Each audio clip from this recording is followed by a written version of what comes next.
अल्हम्दुलिल्लाहि नहमदुहु व नस्तईनुहु व नस्तगफिरुह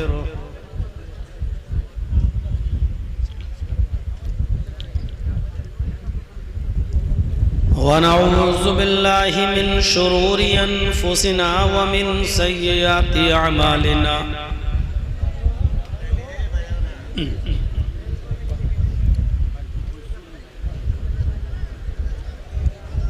मन यहदिहिल्लाहु फला मुज़िल्ल लहु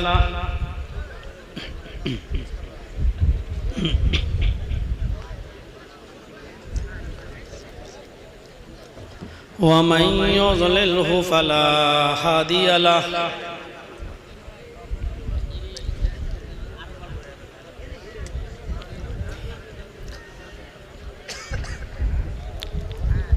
व अशहदु अल्ला इलाहा इल्लल्लाहु वहदहु ला शरीका लहु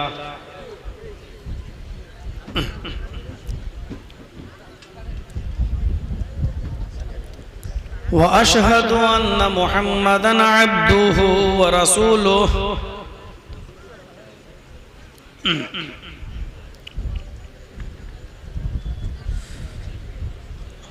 अम्मा बाद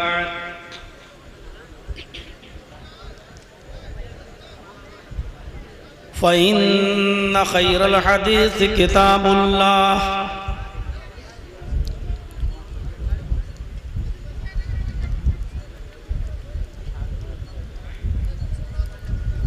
व खैरल हदी हदी मुहम्मदिन सल्लल्लाहु अलैहि वसल्लम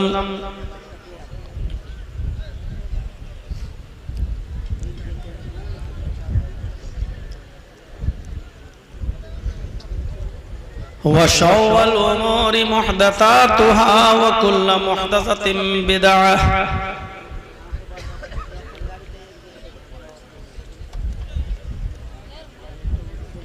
व कुल्लु बिदअतिन ज़लालह व कुल्लु ज़लालतिन फिन्नार।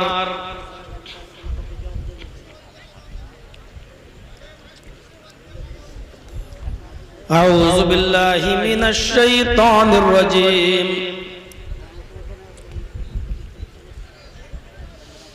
बिस्मिल्लाहिर रहमानिर रहीम।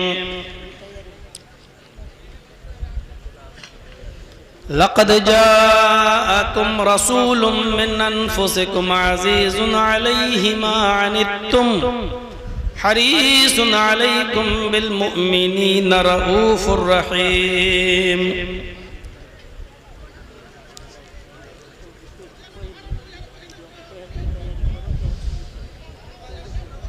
रब्बिश्रह ली सदरी व यस्सिर ली अमरी वहलुल उक़दतम मिन लिसानी यफ़क़हू क़ौली।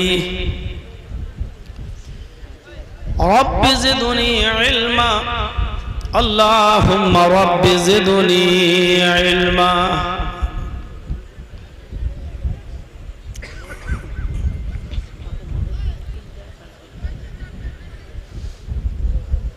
स्टेज पर तशरीफ फरमा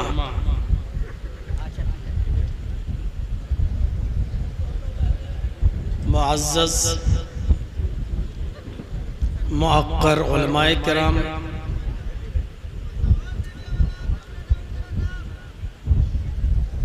बिलखुसूस इस इजलास के रूह रवां जनाब मौलाना महबूब साहब,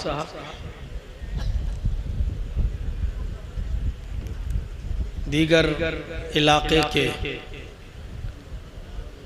मुअज़्ज़ज़ अहबाब, स्टेज पर बैठी हुई मुअज़्ज़ज़ और बावक़ार हस्तियाँ,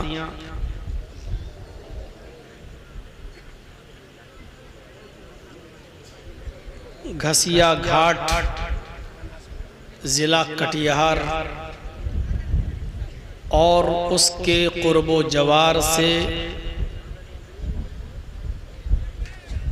अतराफ़ो अकनाफ से आए हुए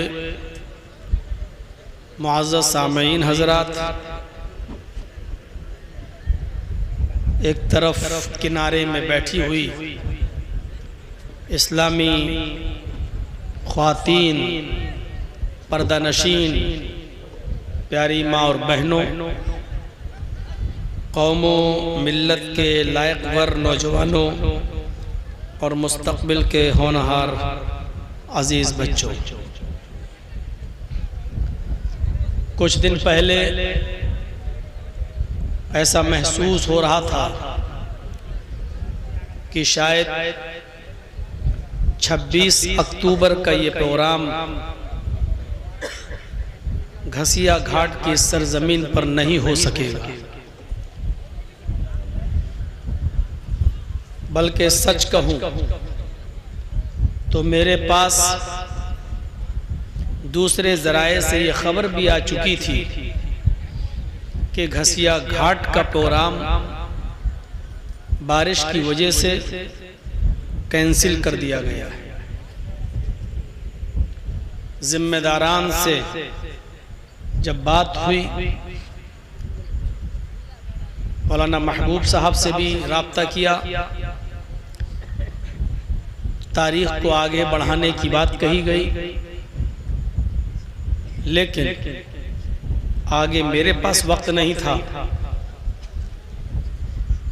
और यहाँ ये परेशानी थी कि जिस जगह जलसा होना था पूरा का पूरा, पूरी की पूरी वो ज़मीन में पानी भर गया और अभी भी चलते वक्त और स्टेज पर पहुँचते वक्त मैंने महसूस किया, यकीनन आप लोगों ने बड़ी मेहनत की और अपनी मुतय्यना तारीख पर उस जलसे का इंतज़ाम कराया।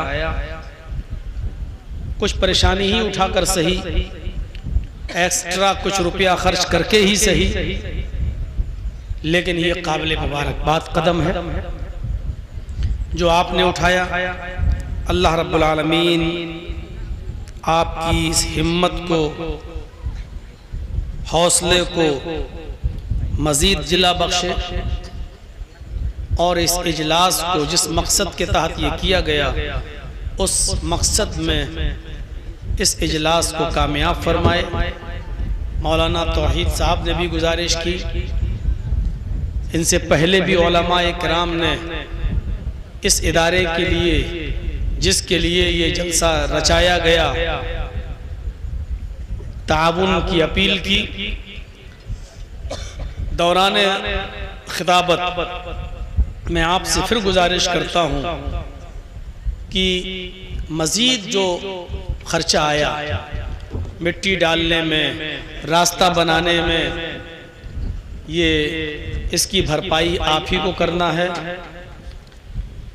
हम और आप जब तक मदरसों का ताउन नहीं करेंगे, मदरसे बंद हो जाएंगे। तौहीद साहब ने बहुत ही खूबसूरत और अच्छी बात कह डाली। मैं फिर आपसे गुजारिश करूंगा कि दौरान खिताबत भी और बीच में अगर कोई कपड़ा लेकर आपके पास जाए तब भी ये सोचकर कि बारिश की वजह से इस जलसे पर थोड़ा सा ज़्यादा बोझ बढ़ गया है, तो आपको उसमें हाथ बटाना है, बढ़ चढ़कर हिस्सा लेना है। अल्लाह रब्बुल आलमीन हमें उसकी तौफीक दे और हमारे उस बढ़ चढ़कर हिस्सा लेने को कबूल फरमाए, हमें अजर अज़ीम अता फरमाए। अल्लाह तबारक व तआला ने इस्लाम को जहां बहुत सी खूबियों से नवाजा है, वहीं पर इस्लाम को एक अजीम खूबी ये दी है कि इसको दीन रहमत बनाया है। जो शख्स इस्लाम का जितनी अमीक नजरों से, जितनी गहरी नजरों से इस्लाम का मुताला करेगा, उसके सामने परतें खुलती चली जाएंगी और उसको ये महसूस होगा कि इस्लाम से बढ़कर दीन रहमत कोई दीन नहीं है, कोई धर्म नहीं है। जिस मजहब का नाम इस्लाम हो और उस इस्लाम का माना ही सलामती वाला हो, तो उस मजहब के अंदर कितनी सलामती होगी ये उसके नाम से ही जाहिर हो जाता है। और फिर इस इस्लाम की कमान, इस इस्लाम की बागडोर, इस इस्लाम का रिमोट कंट्रोल जिसके हाथ में दिया है, उस हस्ती का नाम है मुहम्मदुर रसूलुल्लाह सल्लल्लाहु अलैहि वसल्लम। अल्लाह ताला ने उस नबी की शान में भी ये कह दिया हो, और जहां बहुत सी खूबियों का जिक्र किया वहां एक बड़ी खूबी ये बता दी हो कि आपको हमने रहमतुल लिल आलमीन बनाकर भेजा। इससे हम अंदाजा लगा सकते हैं कि इस्लाम भी सलामती वाला, रहमत वाला, और इस्लाम को हम तक उसकी असली शक्ल हूबहू उसी अंदाज से पेश करने वाली हस्ती मुहम्मदुर रसूलुल्लाह भी रहमतुल लिल आलमीन। तो इससे आप अंदाजा लगा सकते हैं कि इस्लाम की रहमत कितनी अजीम होगी। अपने नबी मुहम्मदुर रसूलुल्लाह सल्लल्लाहु अलैहि वसल्लम की शान में अल्लाह तबारक व तआला ने ये कह दिया, लक़द जाअकुम रसूलुम मिन अनफुसिकुम अज़ीज़ुन अलैहि मा अनित्तुम हरीसुन अलैकुम बिल मुमिनीना रऊफ़ुर रहीम।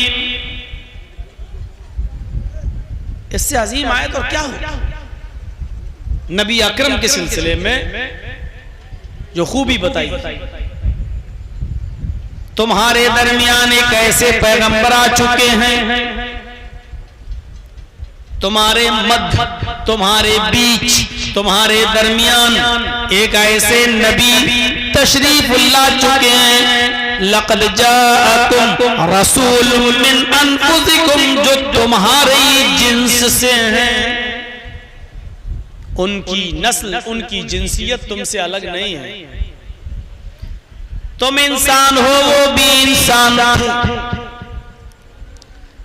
तुम खाते पीते हो, वो भी खाते पीते। तुम चलते फिरते हो, वो भी चलते फिरते थे। तुम शादी और ब्याह करते हो, उन्होंने भी शादी और ब्याह किया। तुम्हारे बीवी बच्चे हैं, उनके बीवी भी बच्चे थे। तुम्हें खुशियां पहुंचती हैं, तुम्हें गम पहुंचते हैं। उनको भी खुशी पहुंचती थी, उनको भी गम पहुंचता था।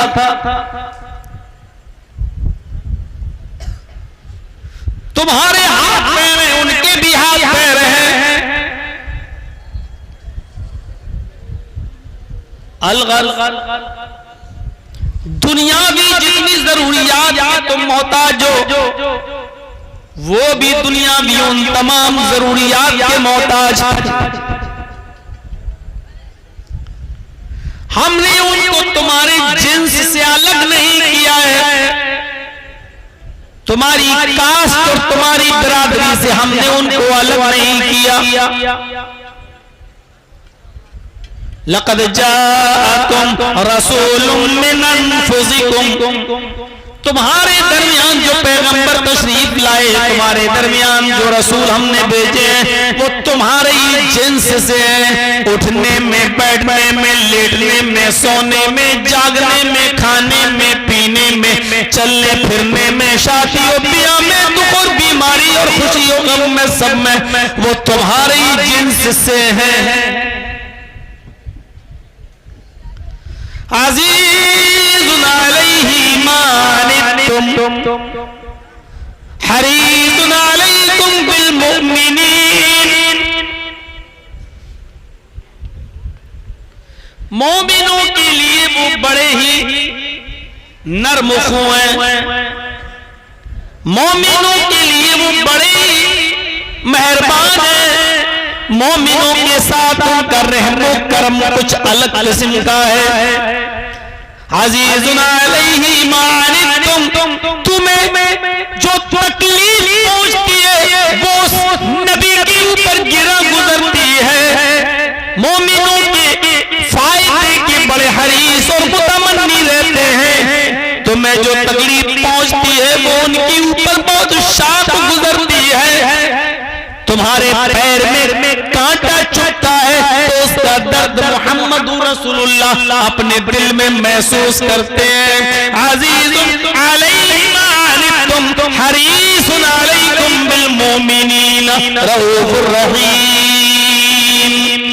हाँ, गौर से सुनो, तुम्हें तुम्हारे फायदे के बड़े मुतमन्नी रहते हैं, तुम्हारे फायदे के बड़े हरीस रहते हैं। तुम्हारी तकलीफ उनके ऊपर शाख बनकर गुजरती है। मोमिनों के लिए वो बड़े हरीस हैं, बड़े मुतमन्नी हैं। मोमिनों को किसी चीज का नुकसान ना पहुंचे इस बात पर वो बड़े ख्वाहिशमंद रहते हैं। कुरान करीम ने एक नक्शा खींच दिया है मोहम्मद रसूलुल्लाह सल्लल्लाहु अलैहि वसल्लम के बारे में।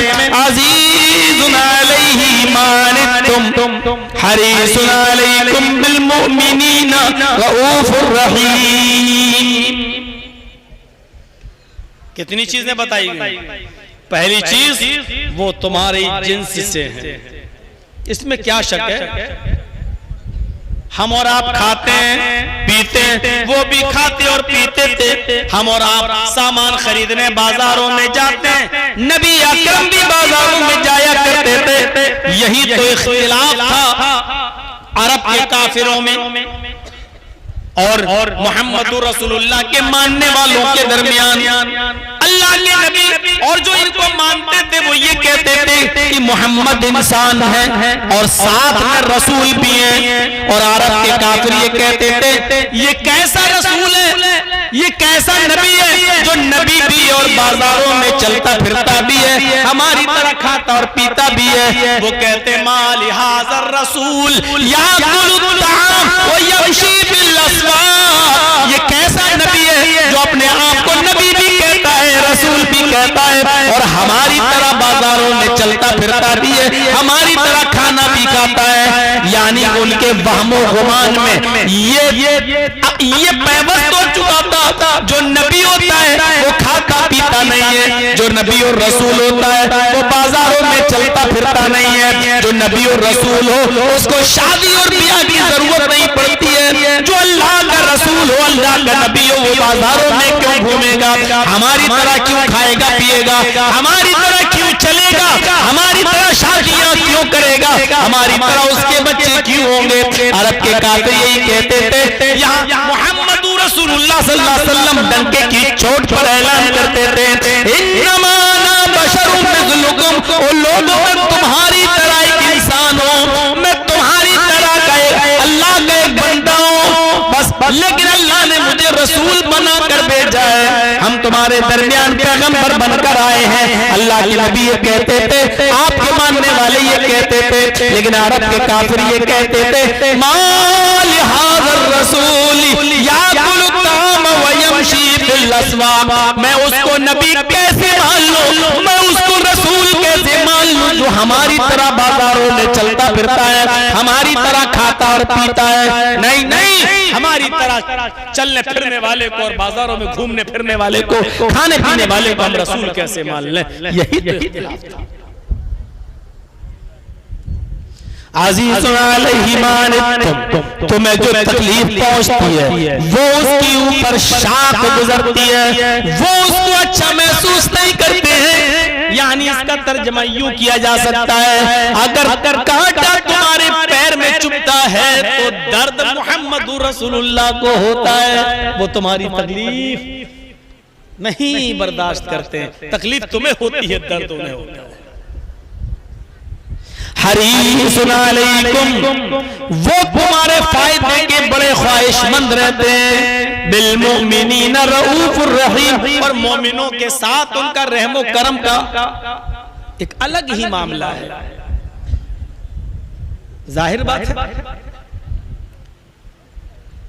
कोई आदमी ये नहीं कह सकता है। इस पर बहुत से गैर मुस्लिमों ने और खास तौर पर स्वामी दयानंद सरस्वती जिन्होंने सत्यार्थ प्रकाश लिखी है,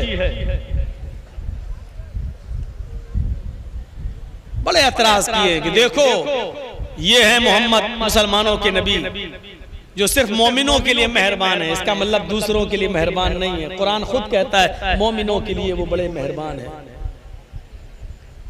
उन अंधों को दिखाई नहीं देता है। अल्लाह ने कुरान करीम में दूसरी जगह अल्लाह ने अपने नबी को पूरी दुनिया के लिए भी रहमत कहा है, पूरी कायनात के लिए भी रहमत कहा है। वमा अरसलनाका इल्ला रहमतल लिल आलमीन, और जो पूरे आलम के लिए रहमत हो, कृपालु और दयावान हो, तो पूरी दुनिया में हिंदू भी आ गए, ईसाई भी आ गए, सिख भी आ गए, यहूदी भी आ गए, जैनी भी आ गए, बुद्धिस्ट भी आ गए, और इतना ही नहीं जमादात और नबातात भी शामिल हैं, बल्कि हैवान भी उसमें शामिल हैं। और जो पूरी कायनात का नबी हो वो सिर्फ इंसानों का नहीं बल्कि पूरे आलम के लिए रहमत बनकर आया। लेकिन अपनों के लिए सभी खास होते हैं। हमारा बच्चा बीमार हो जाए, हमारा खून है, हम उसको डॉक्टर को दिखाने भी जाएंगे, डॉक्टर बड़े हॉस्पिटल के लिए रिफर कर देगा तो हम बड़े हॉस्पिटल भी जाएंगे। हमारे बच्चे को एडमिट कर लिया जाएगा तो हम अपने बच्चे के पास भी बैठेंगे। अगर 10 दिन मेरा बच्चा हॉस्पिटल में रहेगा तो 10 दिन भी हम अपने बच्चे के साथ रहेंगे, क्योंकि वो हमारा है। अब कोई ये कहे कि जर्जी साहब अपने बेटे से बड़ी मोहब्बत करते हैं, तो इसका ये मतलब तो नहीं है कि हम दूसरों के बेटों से मोहब्बत नहीं करते। अगर हमारे कुरान ने हमारे नबी के बारे में ये कह दिया कि वो मोमिनों के लिए बड़े मेहरबान हैं, तो इसका ये मतलब तो नहीं है कि दूसरों के लिए वो जालिम हो गए। अगर कोई ये कहे कि जर्जीत साहब अपने बच्चे से बड़ी मोहब्बत करते हैं, तो इसका ये मतलब तो नहीं है कि मैं दूसरों पर जुल्म करता हूं या दूसरों के बच्चों से नफरत करता हूं। हाँ, मोहब्बत आपके बच्चे से भी है, लेकिन अपने बच्चे से जो खास मोहब्बत होगी वो दूसरे के बच्चे से उतनी खास नहीं होगी। आपका बेटा बीमार होगा, हम देखने जा सकते हैं, 10, 15, 20 मिनट, आधा घंटा, 1 घंटा हम आपको टाइम भी दे सकते हैं। आपके पास अगर पैसों की कमी है और इलाज में पैसा चाहिए, 2, 4, 5, 6 हजार रुपए से हम आपकी मदद भी कर सकते हैं। लेकिन अपने बच्चों को हम बीमार हो जाए तो पैसा भी खर्च करेंगे, टाइम भी देंगे, 8-10 दिन हॉस्पिटल में रहना पड़े तो हम उधर भी रहेंगे, क्योंकि वो हमारा अपना है। तो अपनों के साथ कुछ खास मामला होता है। तो यहाँ अल्लाह ने जो कहा है कि हरीसुन अलैकुम बिल मुमिनीन रऊफुर रहीम, तो यहाँ बे को तखसीस के माना में लिया जा सकता है, यानी वो मोमिनों के साथ उनकी मोहब्बत, उनकी रहमत कुछ खास है, कुछ खास है। यानी ये नहीं कहा जा सकता कि दूसरों के साथ मोहब्बत नहीं है, दूसरों से के ऊपर भी वो रहम करते हैं और दूसरों के लिए भी रहमत बनकर आए हैं, लेकिन अपनों के साथ उनकी रहमत खास होता है। और हर जगह देखा गया है इस बात को, कोई बुरा नहीं मान सकता इस बात में। जो अपनों से, अपनों के लिए जो तखसीस होगी हमारी, वो गैरों के लिए नहीं हो सकती है। लेकिन इसका ये मतलब निकालना कि हम दूसरों के ऊपर जालिम हैं, तो ये गलत है। अल्लाह के नबी जनाब मोहम्मद रसूलुल्लाह सल्लल्लाहु अलैहि वसल्लम ने हमेशा ये चाहा है कि उम्मत के ऊपर कभी कोई ऐसी चीज मुसल्लत न हो जाए कि मेरी उम्मत उस काम को कर न सके और फिर कयामत के दिन वो जहन्नम के अंदर दाखिल कर दी जाए। इसलिए आप बचते थे और इसकी बेशुमार मिसालें हैं। मिसवाक जो नबी अकरम को बड़ी महबूब थी, हर नमाज से पहले आप मिसवाक किया करते थे, यहां तक कि मिसवाक आपके कान में लगी रहती थी। जैसे बिलाल अजान देते थे अल्लाह के नबी वुजू बनाने के लिए चल देते थे और मिसवाक अपने कान से निकाल कर अपने दांतों पर रगड़ना शुरू कर दिया करते थे। मिसवाक की अहमियत का अंदाजा भी इस बात से लगा सकते हैं कि अल्लाह के नबी सल्लल्लाहु अलैहि वसल्लम की आवाज जब बंद हो गई, इंतकाल का वक्त करीब हो गया, आपकी सांस रुकने वाली है, आखिरी दिन है, फजर और जोहर की नमाज का बीच का वक्त था। फजर की और जोहर की नमाज के दरमियानी वक्त में अल्लाह के नबी अल्लाह को प्यारे हो गए। इससे पहले जब आपकी आवाज बंद हो गई और जबान से कोई चीज बोलने के काबिल न रहे, इशारे से कोई भी बात कहना होती थी तो इशारे से कहते थे। इसी बीच में हजरत आयशा के भाई अब्दुर्रहमान जब घर में तशरीफ लाते हैं, अल्लाह के नबी सल्लल्लाहु अलैहि वसल्लम को देखने के लिए आते हैं, तो हजरत अब्दुर्रहमान अबू बकर के बेटे हजरत आयशा के भाई मिसवाक करते हुए आए थे। नबी अकरम ने जब मिसवाक पर नजर डाली तो हजरत आयशा की रान पर उनकी गोद में सर रखे हुए थे अल्लाह के नबी, तो आपने इशारा किया, आयशा से इशारा किया, यानी ये जो मिसवाक कर रहे हैं ये मुझे चाहिए। आखिरी वक्त है, हजरत आयशा ने अपने भाई अब्दुर्रहमान से मिसवाक ले ली और वो मिसवाक अल्लाह के नबी को दे दी। नबी अकरम वो मिसवाक करने लगे, लेकिन आपको कुछ सख्त महसूस हुई। अब दांत उतने मजबूत नहीं रहे, आखिरी वक्त है इसलिए कुछ कड़ी सख्त महसूस हुई, तो आपने वो मिसवाक हजरत आयशा को दे दी और इशारा किया, यानी तुम इसको अपने दांतों से नरम कर दो। अम्मी आयशा पूछती है क्या ये मिसवाक सख्त है? इशारा किया हाँ। क्या मैं अपने दांतों से इसको नरम कर दूं? इशारा किया हाँ। हजरत आयशा सिद्दीका वो मिसवाक अपने दांतों में दबाती हैं और उसको कुचल देती हैं, दांतों से उसको नरम कर देती हैं और फिर अपनी जूठी मिसवाक अल्लाह के नबी को अपने शौहर को दे देती हैं। अल्लाह के रसूल सल्लल्लाहु अलैहि वसल्लम वो मिसवाक करने लगते हैं। मिसवाक करते करते मिसवाक हाथ से छूट जाती है, आपकी दाढ़ी के ऊपर गिर जाती है और पानी के प्याले में आप अपने हाथ डालने लगते हैं और पानी के प्याले से हाथ निकाल कर आप पानी से प्याले में डुबोया हुआ हाथ अपने चेहरे पर मलते जाते हैं और कहते जाते हैं इन्ना लिल मौति सकरात, इन्ना लिल मौति सकरात। मौत के लिए बड़ी बेचैनियां हैं, मौत के लिए बड़ी सख्तियां हैं, मौत के लिए बड़ी बेचैनियां हैं, मौत के लिए बड़ी सख्ती है। ये जुमले आखिरी वक्त में अल्लाह के नबी सल्लल्लाहु अलैहि वसल्लम की ज़बान से निकल रहे थे। बुखारी शरीफ की हदीस के अंदर ये पूरा मंजर देखा जा सकता है। इन्ना लिल मौति सकरात, मौत के लिए बड़ी बेचैनी है, मौत के लिए बड़ी सख्ती है। इस वाक़े को बताने का मकसद सिर्फ ये है कि आखिरी वक्त है और मिसवाक अल्लाह के नबी कर रहे हैं। इससे अंदाजा लगा सकते हैं कि मिसवाक की अहमियत कितनी ज्यादा है। आपने उसको आखिरी वक्त में भी नहीं छोड़ा,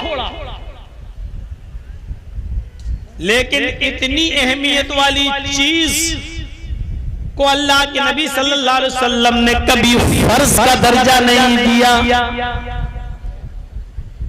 जानते थे जो गांव और देहात में रहने वाले लोग हैं उनको तो बड़ी आसानी से मिसवाक मिल जाएगी, लेकिन जो शहरों में रहने वाले लोग हैं वो बेचारे कहां जाएंगे नमाज से पहले मिसवाक ढूंढने। इसलिए आपने उसको फर्जियत का दर्जा नहीं दिया, सिर्फ उसकी अहमियत को उजागर करने के लिए इतना फरमाया लौला नाशुक्का अला उम्मती लामरतुहुम बिस्सिवाक, अगर मेरी उम्मत की के ऊपर मुश्किल ना होता, अगर मेरी उम्मत के ऊपर दुश्वार ना होता, अगर मेरी उम्मत के लिए ये काम सहूलत भरा ना होता, दुश्वार ना होता, परेशानी में डालने वाला ना होता, लअमरतुहुम बिस्सिवाक इंद कुल्ली सलात, तो मैं अपनी उम्मत के ऊपर हर नमाज से पहले मिसवाक को फर्ज कर देता। मैं हुक्म देता हूं उनको कि हर नमाज से पहले मिसवाक करें। नबी अकरम का हुक्म फर्जियत का दर्जा रखता है। अगर मेरी उम्मत पर दुश्वार नहीं होता, देखिए रहमत रसूलुल्लाह सल्लल्लाहु अलैहि वसल्लम की, ये रहमत नहीं तो और क्या है। आप कह रहे हैं कि अगर मेरी उम्मत के लिए ये काम मुश्किल ना होता तो मैं उन पर हर नमाज से पहले मिसवाक करने को फर्ज करार दे देता, लेकिन मैं इसलिए फर्ज नहीं कर रहा हूं क्योंकि मेरी उम्मत के लिए काम मुश्किल है। लेकिन आपने उसकी अहमियत बरकरार रखी, आखिरी वक्त तक मिसवाक करके बता दिया कि देखो मेरी नजर में मिसवाक कितनी अहम है कि इंतकाल से पहले ही हजरत अब्दुर्रहमान इब्ने अबी बकर के हाथ में मिसवाक देखी तो ले ली, और कड़ी थी, सख्त थी, तो हजरत आयशा से कहा कि इसको अपने मुंह में रखो और अपने दांतों से रखकर इसको नरम कर दो। हजरत आयशा कहती है कि मैंने उस मिसवाक को अपने दांतों से चबाकर नरम कर दिया और जनाब मोहम्मद रसूलुल्लाह को दे दिया। यानी सख्त है, फिर छोड़ नहीं रहे, उसको नरम करवा रहे हैं, उसको दांतों से कुचलवा रहे हैं और फिर कर रहे हैं। अंदाजा लगाइए कि ये नबी अकरम की नजरों में मिसवाक की अहमियत कितनी है। टूथपेस्ट करने वाले नौजवान मिसवाक की अहमियत क्या जाने,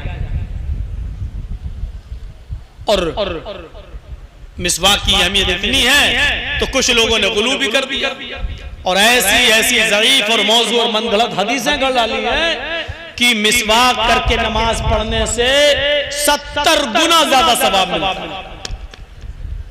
ऐसे ऐसे लोग भी दुनिया में मौजूद हैं जो मस्जिदों में बैठ जाएंगे, किताब खोल लेंगे और लोगों को दर्स देंगे कि मिसवाक करके जो नमाज पढ़ी जाती है वो नमाज बगैर मिसवाक के पढ़ी हुई, बगैर मिसवाक के जो पढ़ी जाती है बगैर मिसवाक किए हुए, तो मिसवाक के जरिए मिसवाक करके पढ़ी हुई नमाज 70 गुना ज्यादा वजन रखती है और 70 गुना ज्यादा अहमियत रखती है। सब मौजू और मनगढ़ंत रिवायत है।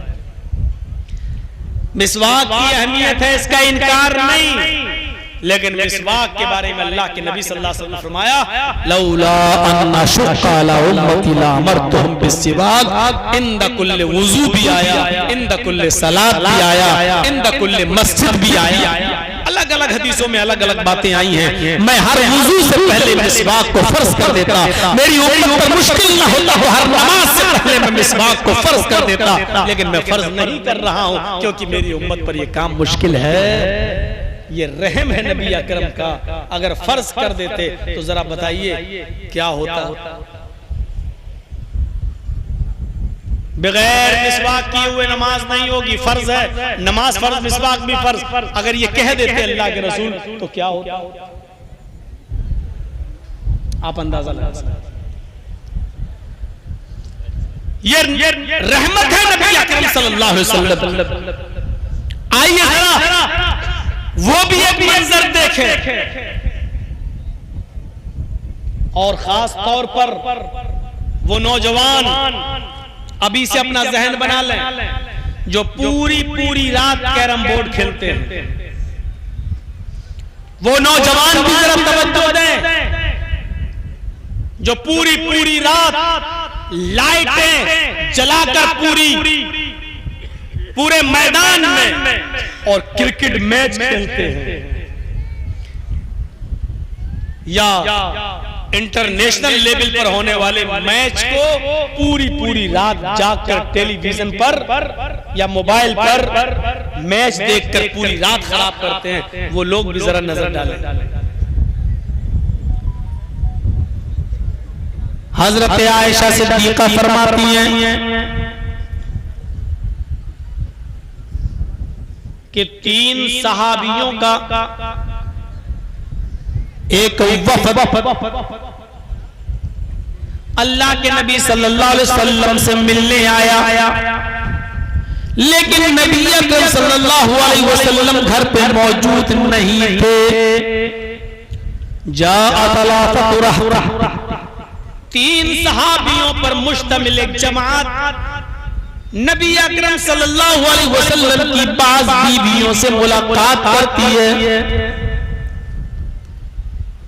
इला बाज बुयूत नबी, ये आया बाज अज़वाज नबी, नबी सल्लल्लाहु अलैहि वसल्लम की बाज बीवियों से मुलाकात करने के लिए नबी नहीं मिले तो अल्लाह के रसूल की कुछ बीवियों से उन्होंने मुलाकात की और पूछा अल्लाह के रसूल कितनी नमाज पढ़ते हैं, कितने रोजे रखते हैं, कितना सोते हैं, रात में कितना उठते हैं। पूरी इबादत का हाल मालूम करने के लिए नबी की बाज बीवियों से मुलाकात करता है। तीन सहाबियों का एक वफद,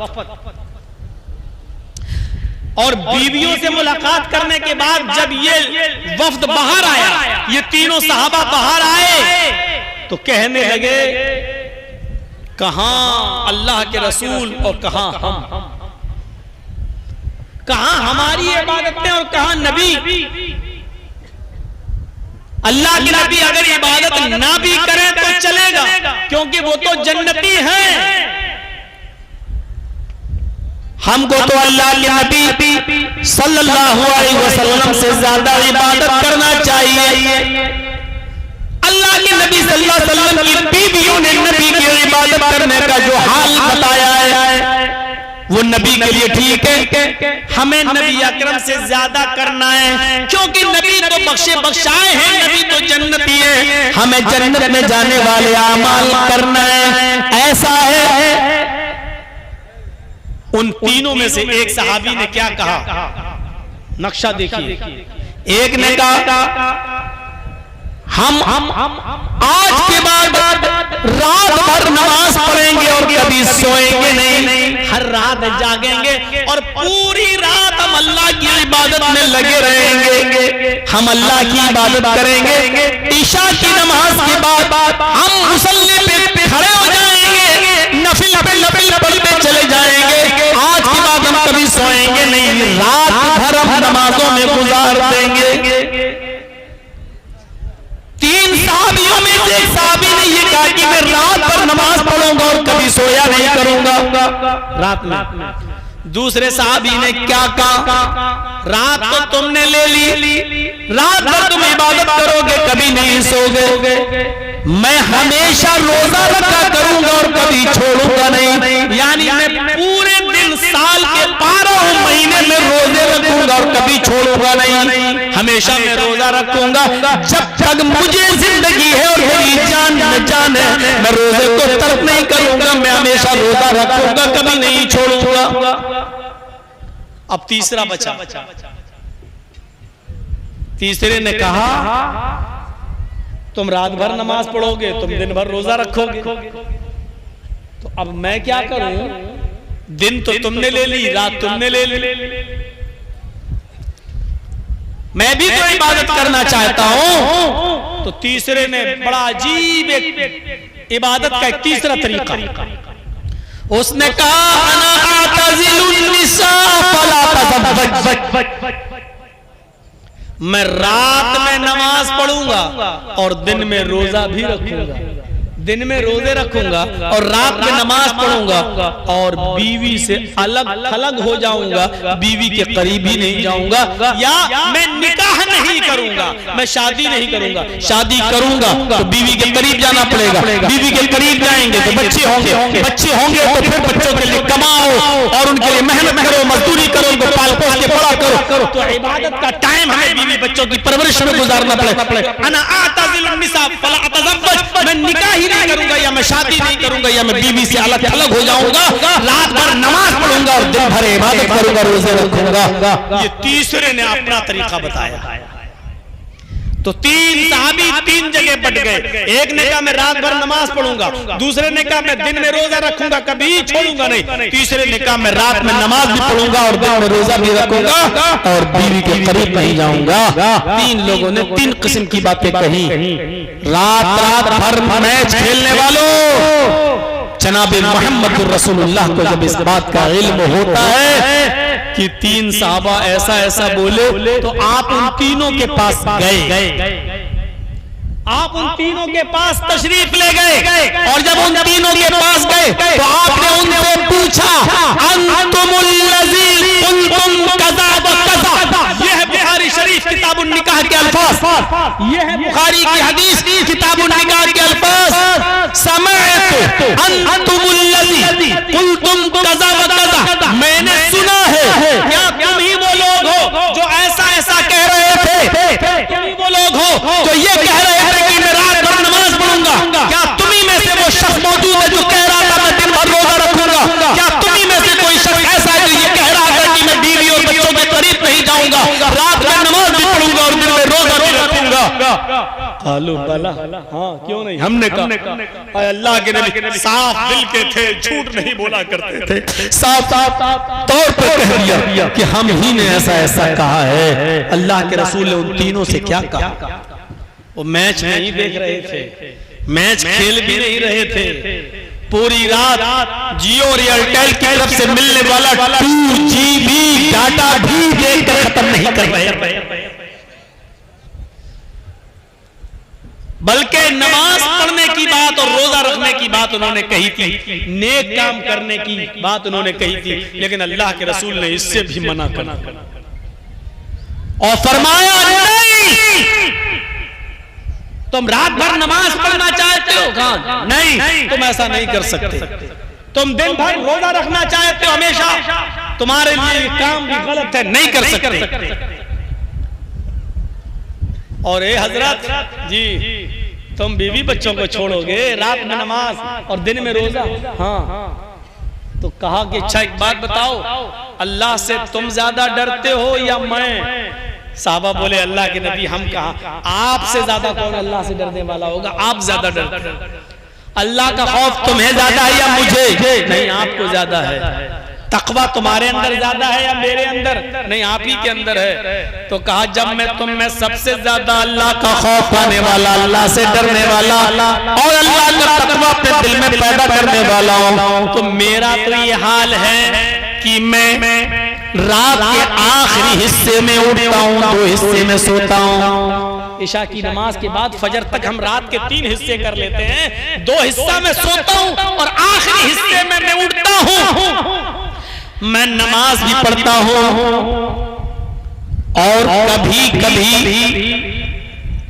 मैं एक एक करके सारी बीवियों के पास भी जाता हूँ, मैं बीवियों से मिलता भी हूँ, उनके हुकूक भी अदा करता हूँ, मैं रात में सोता हूँ, आँख काट भी अदा करता हूँ। 2/3 रात गुजर जाने के बाद आखिरी हिस्से में रात के उठता हूँ तो मैं अल्लाह की इबादत भी करता हूँ। मैं रात में उठता हूँ, अपनी बीवियों के पास भी जाता हूँ, उनके हुकूक भी अदा करता हूँ। मैं महीने में कुछ दिन नफली रोजे भी रखता हूँ और छोड़ता भी हूँ। मेरे पास बीवी है, मैं बीवी के पास भी जाता हूँ, मैं दिन में रोजा रखता भी हूँ और छोड़ता भी हूँ, मैं रात में सोता भी हूँ और 2/3 रात गुजर जाने के बाद रात में उठकर मैं अल्लाह की इबादत भी करता हूँ। यही मेरा तरीका है, यानी तुम्हें भी ऐसा ही करना है। पूरी पूरी रात नमाज में गुजार रहे हो, गलत है। हमेशा रोजा रखोगे, कभी नहीं छोड़ोगे, ये भी गलत है। और बीवी बच्चों को छोड़कर नमाज और रोजे में पड़े रहो तो ये भी गलत है। फरमाया जो मैं कर रहा हूँ वही मेरी सुन्नत है। फमन रग़िबा अन सुन्नती फलैसा मिन्नी, अगर तुमने मेरी सुन्नत से मुंह मोड़ा, मेरे तरीके पर न चले, रात भर नमाज पढ़ते रहे और दिन भर रोजा रखते रहे, अपने बीवी बच्चों के करीब नहीं गए, अपने बीवी और बच्चों के हुकूक को पूरा नहीं किया, फलैसा मिन्नी, तो आज के बाद तुम हम में से नहीं। यानी रात भर नमाज पढ़ने के बावजूद भी तुम मुसलमान नहीं कहलाओगे, इस्लाम के अंदर तुम्हारी एंट्री नहीं होगी। गौर करो, रात रात भर नमाजों में गुजार देने वाला इंसान जब शरीयत पे नहीं चलता है और रात रात भर नमाज पढ़ने की कसम खा लेता है तो ये इंसान इस्लाम से खारिज हो रहा है। रात रात भर मैच देखने वाले, रात रात भर कैरम बोर्ड खेलने वालों, तुम्हें पूरी पूरी रात कैरम बोर्ड और मैच खेलने में गुजारने की परमिशन कहां से मिल गई? हमारे नबी ने पूरी पूरी रात नमाज पढ़ने की इजाजत नहीं दी है। हमारे नबी ने हमेशा हर दिन रोजा रखने की इजाजत नहीं दी है। कैरम बोर्ड खेलकर अपना पूरा दिन बर्बाद करने की और पूरा मैच खेल खेल कर अपनी पूरी रात बर्बाद करने की इजाजत तुम्हें कौन सी शरीयत में मिल गई? जरा अपने नफ्स से पूछो, अपने दिल से पूछो। हिसाब किताब का दिन तो एक मुतय्यन है, यौमुल हिसाब, वो तो होना ही होना है। कभी अपने नफ्स, अपने ज़मीर, अपने गरीबानों का बटन खोलकर अपने गरीबानों में झांककर अपने दिल से अपना हिसाब लो, अपना भी मुहासिबा करो, एहतिसाब नफ्स करो कि तुम्हें किसने इजाजत दे दी। पूरी पूरी रात मोबाइल में लगे रहना और पूरी पूरी रात जब तक ये 2GB 4GB 5 हम इस्तेमाल नहीं कर लेंगे हम सोएंगे नहीं, और हर रात इसको मामूल बना लेना, ये इजाजत किसने दी? शरीयत। ये नबी अकरम की रहमत है। अगर आप कहते हैं नहीं तुम बहुत अच्छा कर रहे हो, रात भर नमाज पढ़ोगे, ठीक है, तुम हमेशा रोजा रखोगे, बड़ा अच्छा काम है, आपकी रहमत को ये गवारा नहीं हुआ। एक आदमी जब रात भर नमाज ही पढ़ता रहेगा तो दिन में फिर वो मेहनत नहीं कर पाएगा, मजदूरी नहीं कर पाएगा, रिस्क हलाल नहीं कमा पाएगा, फिर वो अपने बीवी और बच्चों को क्या खिलाएगा? इसलिए फरमाया कि रात का कुछ हिस्सा सोया भी करो और आखिरी हिस्से में उठकर अल्लाह की इबादत भी कर लिया करो। आपने हमेशा दिन में रोजा रखने को मना कर दिया। जब तुम दिन भर रोजा ही रखते रहोगे, हमेशा रखोगे तो नहीफ और कमजोर हो जाओगे, तुम्हारी तंदुरुस्ती, सेहत खराब हो जाएगी। जब सेहत खराब हो जाएगी तो तुम अपनी बीवी और बच्चों के लिए मेहनत नहीं कर सकते हो, जल्दी कब्र के दहाने पर पहुंच जाओगे और तुम्हारी बीवी और बच्चों की जिम्मेदारी किसके ऊपर आयद होगी? रहमतुल आलमीन की रहमत जोश में आती है और आपने दिन भर रोजा रखने से मना कर दिया है, आपने पूरी पूरी रात इबादत करने से मना कर दिया है। आपने फरमाया कि रात का कुछ हिस्सा सोया भी करो और 2/3 गुजर जाने के बाद आप उठकर अल्लाह की इबादत में लग जाया करो। फिर आपने फरमाया कि महीने में 3 रोजे रख लिया करो नफली, अल्लाह के यहाँ एक नेकी 10 नेकी के बराबर होती है। अगर तुमने 3 रोजे रख लिए महीने में तो तुम्हें 30 रोजों का सवाब मिलेगा। हर महीने 3 रोजे रख लो तो गोया कि तुमने पूरे महीने रोजे रख लिए। आपने पूरे महीने रोजे रखने से मना कर दिया, सिर्फ महीने में 3 रोजे रखने की परमिशन भी दे दी ताकि तुम्हें सवाब भी मिलता रहे, रोजा भी रखते रहो और अपनी बीवी और बच्चों के हुकूक भी अदा करते रहो और मेहनत और मजदूरी करके कमा कर लाओ और अपनी बीवी और बच्चों को खिलाओ और पिला भी सको। ये रहमतुल आलमीन की रहमत है। अज़ीज़ुन अलैहि मा अनित्तुम हरीज़ुन अलैकुम बिल मुमिनीन रऊफ़ुर रहीम। वो मोमिनों के लिए कुछ खास मेहरबान है। ये है उसकी रहमत। आइए,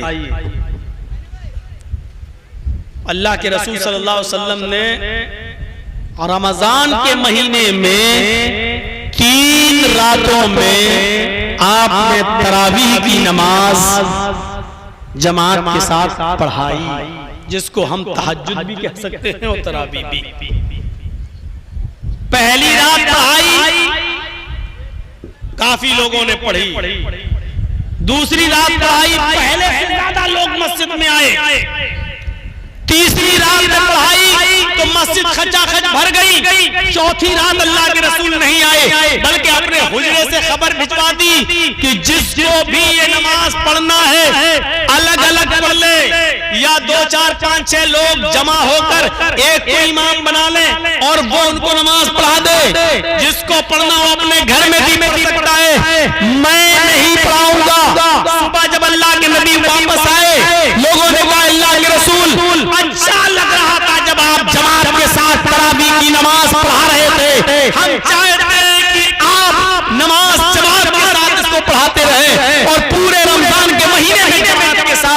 की नमाज का एहतमाम करें, हम आपके पीछे नमाज अदा करना चाहते हैं। अल्लाह के नबी सल्लल्लाहु अलैहि वसल्लम ने फरमाया, मैं कल की रात भी निकलना चाहता था, मैं चाहता था कि कल पढ़ाऊं, लेकिन कल मैं इसलिए नहीं आया कि जब मैंने देखा कि पहली रात हमने तरावी पढ़ाई तो तुम्हारी तादाद में अच्छा खासा इजाफा था, दूसरी रात में जब मैंने नमाज पढ़ाई तो तुम्हारी तादाद में और मजीद इजाफा हो गया, जब तीसरी रात मैंने तरावी पढ़ाई तो पूरी की पूरी मस्जिद खचाखच भर गई। मुझे डर महसूस हुआ ऐसा न हो कि मेरा ये अमल अल्लाह रब्बुल आलमीन देखकर जिब्रील अमीन को भेज दे और ये नमाज हमारे ऊपर फर्ज न कर दी जाए, हमारे जरिए ये हुक्म नाफिज न करवा दे अल्लाह ताला कि आज के बाद ये नमाज तुम्हारे ऊपर, तुम्हारी उम्मत के ऊपर ये नमाज फर्ज कर दी गई। मुझे इस बात का डर लगा ये नमाज का ये फर्ज न कर दी जाए, जिब्रील अमीन अल्लाह की तरफ से फर्जियत का ऐलान लेके ना जाए कि अल्लाह ताला ने आपकी उम्मत पर ये नमाज तरावी को फर्ज कर दिया है। मुझे डर लगा इसलिए मैं नहीं आया। मेरे भाइयों, नबी अकरम ने 3 रात नमाज पढ़ाई और जमात के साथ पढ़ाई, लेकिन चौथी रात में आप नहीं आए, चौथी रात में आप नहीं आए। वजह क्या बताई? मुझे डर लगा कि कहीं ये नमाज अल्लाह ताला मेरी उम्मत पर फर्ज ना कर दे। अगर मेरी उम्मत पर ये नमाज फर्ज कर दी जाए और फिर मेरी उम्मत ना पढ़ पाए तो जहन्नम के करीब चली जाएगी। ये नबी अकरम की रहमत का तकाजा देखिए कि आप चौथी रात नमाज पढ़ाने ही नहीं निकले। क्यों? क्योंकि डर लगने लगा कि कहीं फर्ज ना हो जाए। मेरी उम्मत पर नबी अकरम का चौथी रात में ना निकलना रहमत है उम्मत के। फर्ज हो जाती तो क्या होता? मिसवाक फर्ज हो जाती तो क्या होता? रात भर इबादत और दिन भर के रोजे फर्ज कर दिए जाते। अल्लाह के रसूल कहते थे नहीं बहुत अच्छा करो, आज बहुत अच्छा अमल करो, तो क्या होता? हम कहां होते आज? ये सूरत हाल देखिए, अपने ज़मीर से पूछिए, अपने दिल से पूछिए, कुरान ने कितनी सही फजीलत बयान की मोहम्मदुर रसूलुल्लाह की। हरीसुन अलैकुम बिल मोमिनीना रऊफुर रहीम, वो मोमिनों के, मुसलमानों के फायदे के बड़े मुतमन्नी रहते हैं और मोमिनों के साथ उनकी रहमत कुछ खास है। कितनी खास रहमत है। आइए एक और चीज बताएं, और बहुत प्यारी चीज, और सुनिए। अल्लाह के नबी फरमाते हैं कि अल्लाह तबारक व तआला ने आदम अलैहिस्सलातु वस्सलाम से लेकर मुहम्मदुर रसूलुल्लाह तक, मुझ तक सारे नबियों को जब भी इस दुनिया में भेजा तो उनको एक इख्तियारी दुआ दी। इख्तियारी दुआ समझते हो? इख्तियारी दुआ दी कि हम तुम्हारी सारी दुआएं कबूल करें या न करें ये मेरी मर्जी, लेकिन एक दुआ का इख्तियार देता हूं, तुम मांगो, तुम्हारी वो हम जरूर सुनेंगे। इसको कहते हैं इख्तियारी दुआ।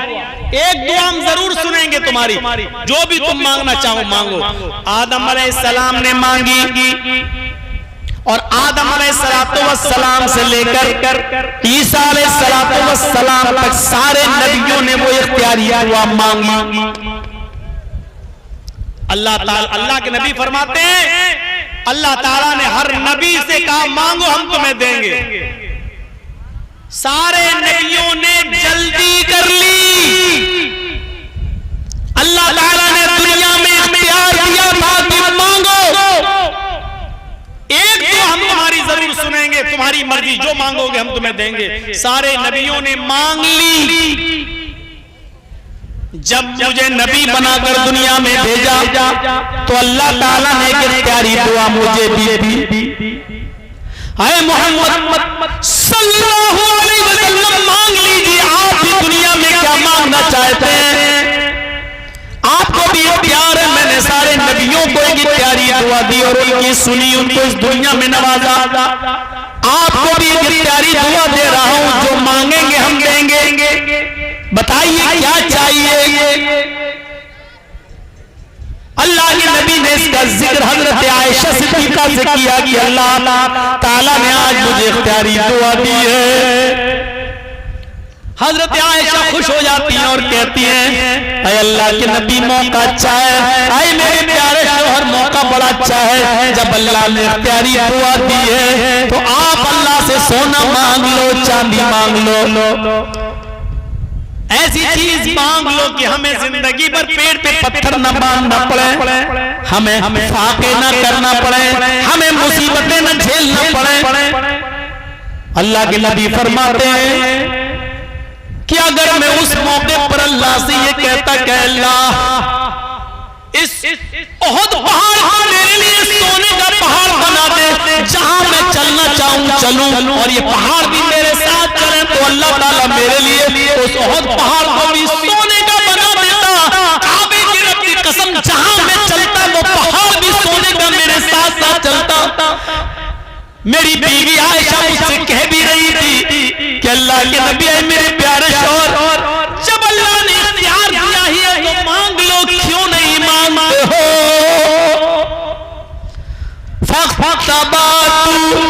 लेकिन मैंने वो दुआ नहीं मांगी, मैंने उस दुआ को छिपा लिया।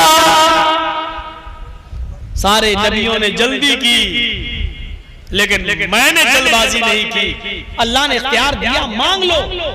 मैं चाहता तो ओहद पहाड़ भी मेरे लिए सोने का बन जाता, जहां मैं चलता पहाड़ मेरे साथ साथ चलता। मैं जो मांगता अल्लाह मुझे देता, लेकिन मैंने नहीं मांगा। फिर हजरत आयशा कहती है आप मांग नहीं रहे, लेकिन इस दुआ को आखिर जब आपको हक दिया है तो नहीं मांगेंगे। अल्लाह के नबी फरमाते हैं मांगूंगा लेकिन दुनिया में नहीं।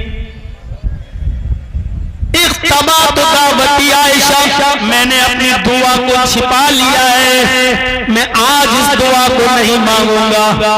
मुसलमानों गौर करो, आए घसिया घाट के इस बड़े मैदान में जमा होकर सुनने वालों सुनो। हजरत आयशा ने पूछा फिर इस दुआ को आप कब मांगेंगे। कहते हैं अल्लाह के नबी आयशा कयामत का दिन होगा, मैदाने महशर होगी, मेरी उम्मत नफ्सी नफ्सी चिल्ला रही होगी, नफ्सा नफ्सी का आलम होगा, परेशान हाल होंगे। सूरज समान नेज़े के फासले पर यारी एक मील के फासले पर होगा सूरज, और सूरज की पूरी गर्मी जमीन के ऊपर गिर पड़ रही होगी, और सारे इंसानों के जिस्मों से उनके सरों से पसीना टपक टपक कर उनके कदमों पे गिर रहा होगा, और पसीने में लोग अपने अमाल के मुताबिक डूबे हुए होंगे। कोई टहनों के बराबर, कुछ पिंडली के बराबर, कुछ कमर के बराबर, कुछ घुटनों के बराबर, कुछ कमर के बराबर, कुछ कांधे के बराबर, और कुछ उसमें गोते लगा रहे होंगे। मेरी उम्मत नफ्सा नफ्सी के आलम में होगी। उस वक्त मैं अल्लाह से उस दुआ को मांगूंगा और कहूंगा इलाहुल आलमीन, सारे नबियों को तूने ये प्यारी दुआ दी, उन्होंने दुनिया में अपनी अपनी दुआ मांग ली। अल्लाह मेरा भी हक था, अल्लाह मुझे भी ये दुआ मांगने का हक था, और तूने मुझे भी वो दुआ दी थी कि मांगो क्या मांगते हो। मैंने दुनिया में कुछ नहीं मांगा, मेरी वो दुआ बाकी है। आज मुझे हक दे, आज मुझे इजाजत दे कि मैं दुआ मांगू। अल्लाह मेरी दुआ तू सुन ले। अल्लाह रब्बुल आलमीन क़यामत के दिन मुझे उस दुआ के मांगने की इजाजत देगा। हज़रत आयशा ने पूछा अल्लाह के नबी को क़यामत के दिन आप क्या मांगेंगे। इमाम कायनात की ज़बान से निकला शिफ़ाअतन लिउम्मती। क़यामत के दिन जब अल्लाह मुझे दुआ मांगने का हुक्म देगा, इजाजत देगा कि मैं यहाँ तुम्हारी सुन लूंगा, इख्तियार है तुम्हें बताओ क्या मांगते हो। उस वक्त मैं अल्लाह से अपनी उम्मत की शिफाअत का हक मांगूंगा, और अल्लाह मुझे शिफाअत का हक देगा। जाओ मोहम्मद सल्लल्लाहु अलैहि वसल्लम, मैंने यह हक तुम्हें दिया, तुम कुछ गुनाहगार लोगों की शिफाअत करा सकते हो, उनको जन्नत में ले जाने का हक रखते हो, जाओ मैं तुम्हें इजाजत दे रहा हूँ। ये उम्मत के लिए रहमत नहीं तो और क्या। दुआ उस नबी ने अपने लिए कुछ नहीं मांगा, अपनी फैमिली के लिए कुछ नहीं मांगा। आप दिन भर जो मेहनत करते हो किसके लिए करते हो? अपने लिए नहीं करते हो, माफ कीजिएगा। आपको तो 2 रोटी खाना है, कहीं भी मिल जाएगी। आप जो सुबह से लेकर शाम तक मेहनत करते हो, आपको अपने से ज्यादा अपने बीवी और बच्चों की फिक्र होती है। अपने से ज्यादा अपने बीवी और बच्चों के लिए आप कमाते हैं, उनके फ्यूचर के लिए। अल्लाह के रसूल को पूरा इख्तियार था, आप चाहते तो अल्लाह से ऐसी दुआ इस दुनिया में मांग सकते थे कि जिंदगी भर बैठ कर खाते। सफा और मरवा के पहाड़ सोने के हो जाते, और पहाड़ सोने में तब्दील हो जाता। और जहां आप चलते, मक्के के ये पहाड़ और मदीने की वो वादियां भी आपके साथ चलती, लेकिन अल्लाह के नबी सल्लल्लाहु अलैहि वसल्लम अपने और अपनी फैमिली के लिए कुछ नहीं मांग रहे हैं। और वो दुआ भी छिपा ली, इख्तबातु दावती, मैंने अपनी उस दुआ को छिपा लिया, लियौमिल क़यामह, क़यामत के दिन के लिए, अल्लाह से क़यामत के दिन में मांगूंगा। अम्मा आयशा पूछती है तो क़यामत के दिन क्या मांगेंगे? कहती है शिफाअत उम्मती, अपनी उम्मत की शिफाअत का सवाल करूंगा मैं अल्लाह ताला से। यह है रसूल की रहमत उम्मत के साथ। उम्मत क्या कर रही है? फजर की नमाज में देख लीजिएगा इस उम्मत का क्या हाल है। मौलवी जर्जीज की पूरी तकरीर सुनने के बाद मस्जिदों का जायजा ले लीजिएगा। सुबह फजर की नमाज के टाइम पर आपकी मस्जिदें बता देंगी कि आज के इस जलसे का कितना असर हुआ है, कितना असर हुआ है। ये सूरत है, ये नबी अकरम की रहमत। आओ एक और नक्शा दिखाता हूं रहमत का। उम्मत के लिए रहमत, हमारे आप के लिए रहमत। कितना मेहरबान थे वो रसूल हमारे और आपकी। कभी गौर किया? मेराज हुई, सफर मेराज पे गए, बुर्राक के जरिए, और अल्लाह ताला ने वहां नबी अकरम को एक तोहफा दिया। तोहफा क्या मिला? 50 वक्त की नमाज नबी अकरम पर और आपकी उम्मत पर फर्ज कर दी गई। जरा नक्शा देखिए, अल्लाह के रसूल सल्लल्लाहु अलैहि वसल्लम को क्या मिला? अल्लाह ने क्या दिया? जाओ ऐ मोहम्मद, आप और आपकी उम्मत पर 50 वक्त की नमाज मैंने फर्ज कर दी।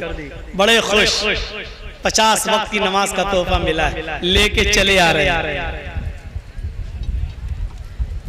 लेके चले आ रहे हैं।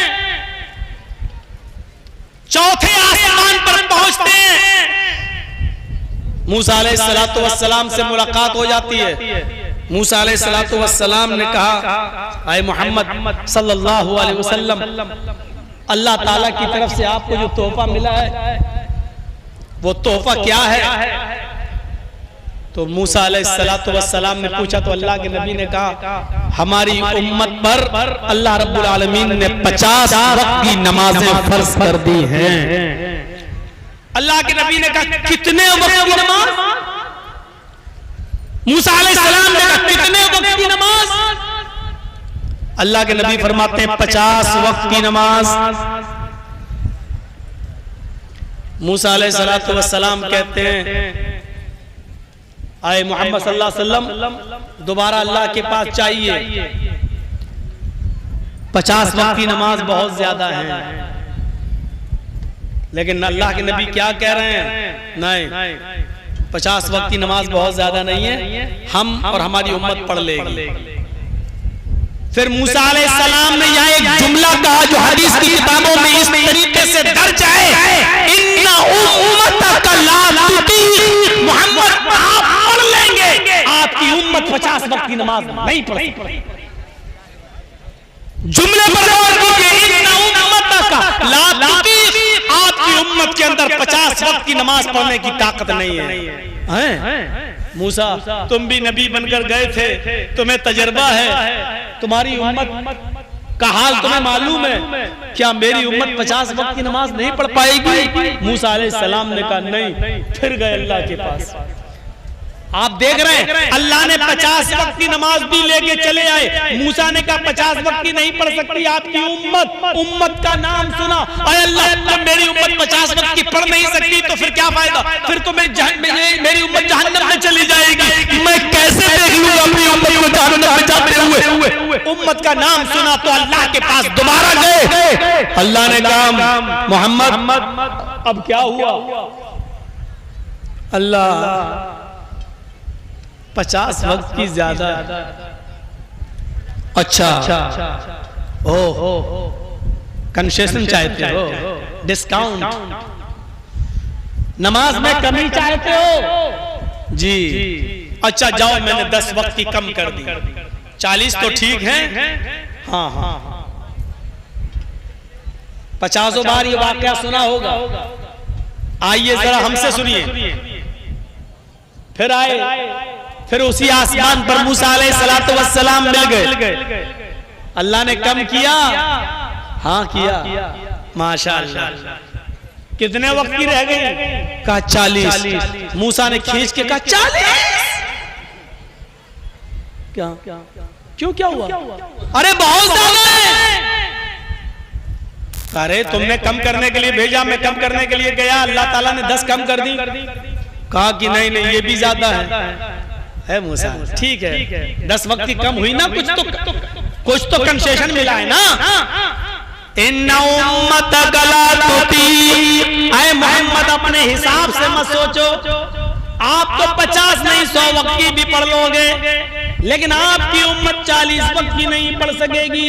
क्या क़यामत के दिन 40 वक्त की नमाज न पढ़ने के एवज अपनी उम्मत को जहन्नम में जलता हुआ देखना गवारा कर लोगे?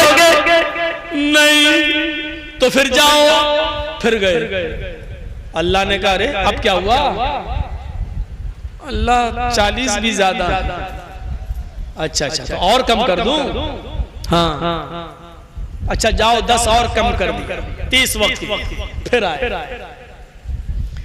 मूसा, हाँ आधी के करीब हो गई। 50 में से 20 चली गई, 30 रह गई। कहा 30? देखो मूसा अब मत कहना ज्यादा है। हाँ है, आप अपने हिसाब से सोच रहे हो, लेकिन हमारा तजुर्बा कहता है कि आपकी उम्मत 30 वक्त की नमाज भी नहीं पढ़ पाएगी। मूसा का तजुर्बा देखिए।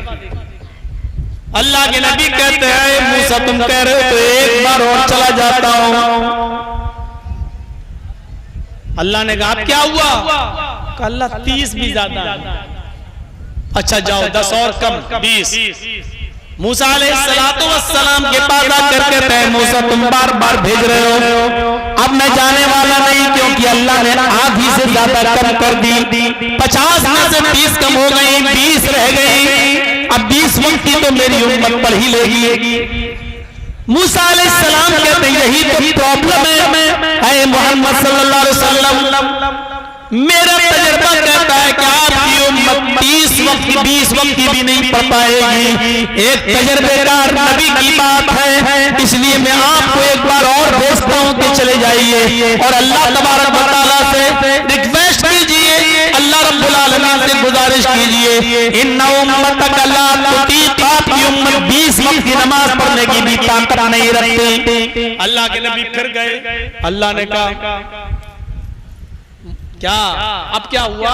50 में से 30 कम कर दी, 20 रह गई। फिर अल्लाह और कम कर दो, ज्यादा है ये भी। अच्छा जाओ 10 और कम कर दी, 10 रह गई। अब आए मूसा अलैहिस्सलातु वस्सलाम ने पूछा कितनी रह गई? अब तो लगभग सब खत्म हो गई। अच्छा तो कितनी? एक? नहीं।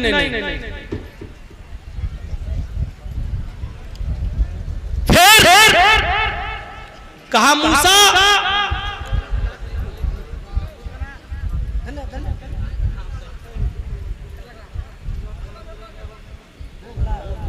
बगला है, उसको उधर जाके छोड़ दो।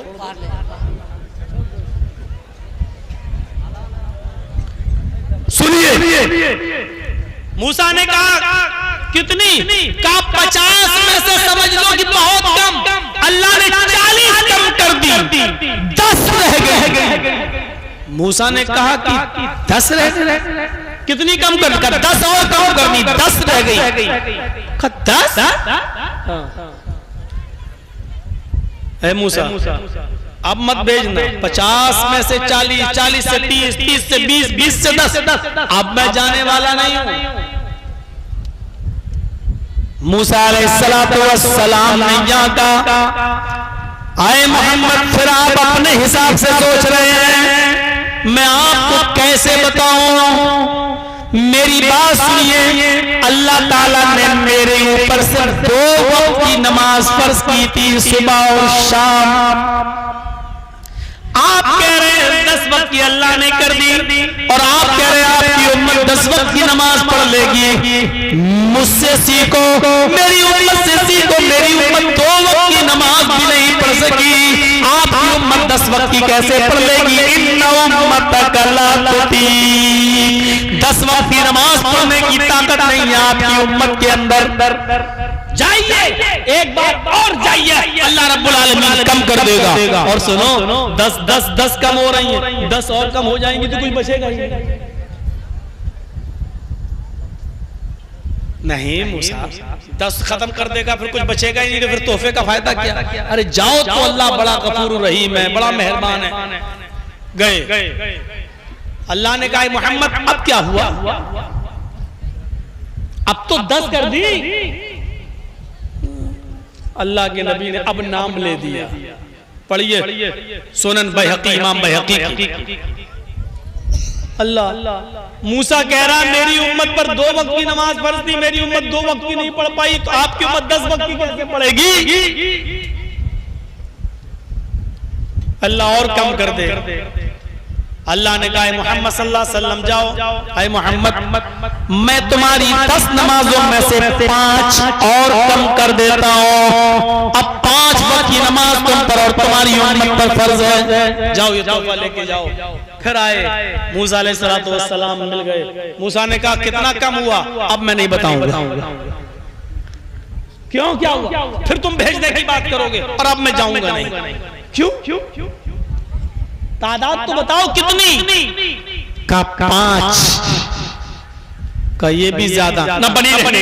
अब नहीं जाऊंगा। अरे मेरी उम्मत 2 वक्त की नहीं पढ़ पाई, आपकी उम्मत 5 वक्त पढ़ लेगी। मैं मेहनत करूंगा, फजीलत बयान करूंगा, लेकिन अब मैं बार बार नहीं जाऊंगा। एक बार और चले जाओ मोहम्मद। यहाँ अल्लाह के रसूल कसम खा लेते हैं, मूसा मुझे कसम है अपने रब के इज्जत और जलाल की, अब नहीं जाऊंगा। मुझे बार बार जाने में शर्म आ रही है, कितनी बार जाकर कम कराऊं? नहीं। जैसे आप कसम खाई, मुझे बार बार अपने रब के पास जाने में शर्म आती है, कितनी कम कराऊं? खैर से आवाज आती है, मोहम्मद तुम मुझसे शर्मा गए। आए मोहम्मद तुम मेरी रहमत से ना उम्मीद हो गए। अगर तुम एक बार और चले आते मेरे पास, तो कसम में मुझे अपने इज्जत और जलाल की कसम में मुझे अपने किबरियाई की, मैं तुम्हारी नमाजों में और कमी कर देता और तकलीफ कर देता, लेकिन तुम शर्मा गए और तुमने कसम खाकर कह दिया कि कसम में मुझे अपने रब के इज्जत और जलाल की, अब नहीं जाऊंगा। तो मुझे भी कसम है कि अब मैं 5 से कम नहीं करूंगा। अपनी किबरियाई की मैंने 5 वक्त की नमाज तुम्हारी ऊपर फर्ज कर दी। मूसा अलैहिस्सलाम कहते हैं ले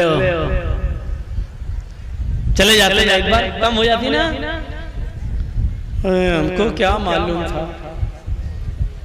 अच्छा, कितने लोग यहाँ खुश हो रहे होंगे और ये भी सोच रहे होंगे कि अल्लाह के रसूल काश एक बार और चले गए होते तो कितना अच्छा था। इतनी बार चले गए, एक बार और चले जाते तो कितना अच्छा होता। 2 वक्त की रह जाती, सुबह उठ जाओ पढ़ लो, शाम को सोने से पहले पढ़ लो, दिन का झमेला खत्म।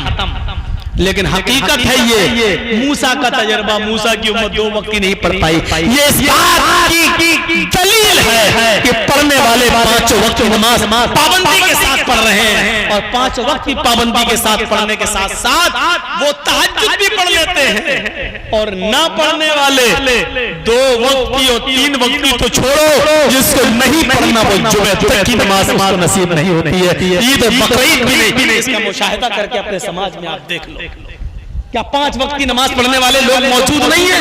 नमाज से पहले मस्जिद में, अजान से पहले मस्जिद में जाने वाले लोग भी मौजूद हैं, और 5 वक्त की नमाज के साथ साथ वो तहज्जुद की नमाज भी पढ़ लेते हैं। लेकिन यकीन जानिए मेरे भाइयों, अल्लाह की कसम ऐसे लोग भी मौजूद हैं कि जिसको 2 टाइम नहीं पढ़ना तो वो जुमे तक की नमाज से महरूम है, और जुमा तक उसको नसीब नहीं होता है। अपनी अपनी किस्मत है, अपनी अपनी किस्मत। मेरे भाइयों, जबकि नमाज का मामला ये है कि ये किसी भी हाल में, ये किसी भी हाल में माफ नहीं है, किसी भी हाल में माफ नहीं है।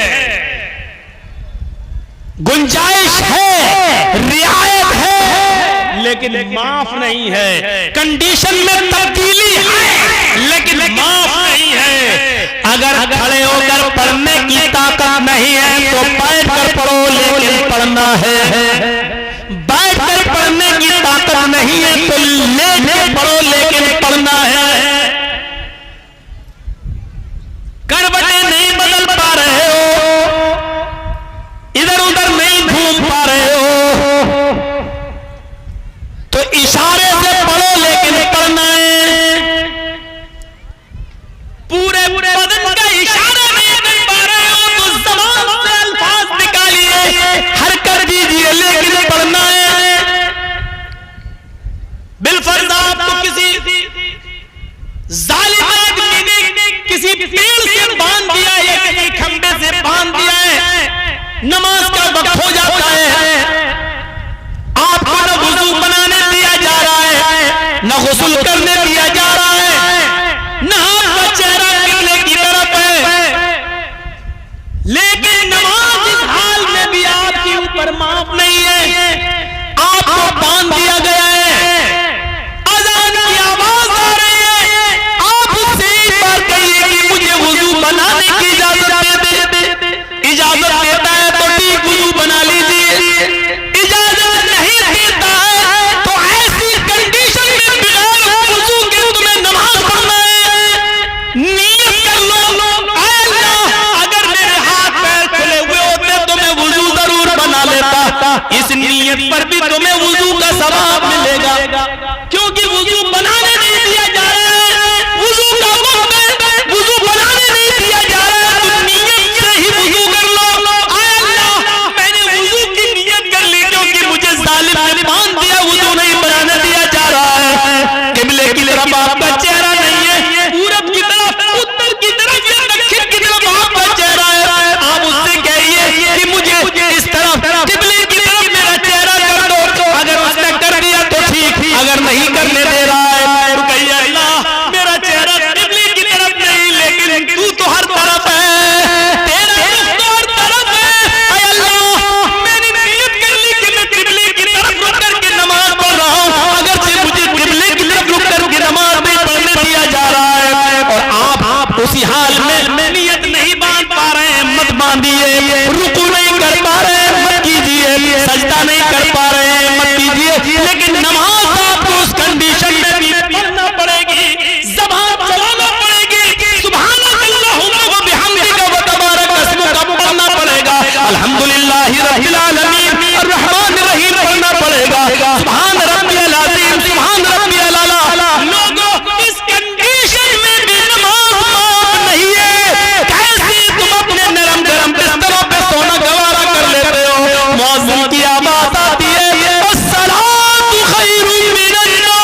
सकती है, लेकिन नमाज माफ नहीं है।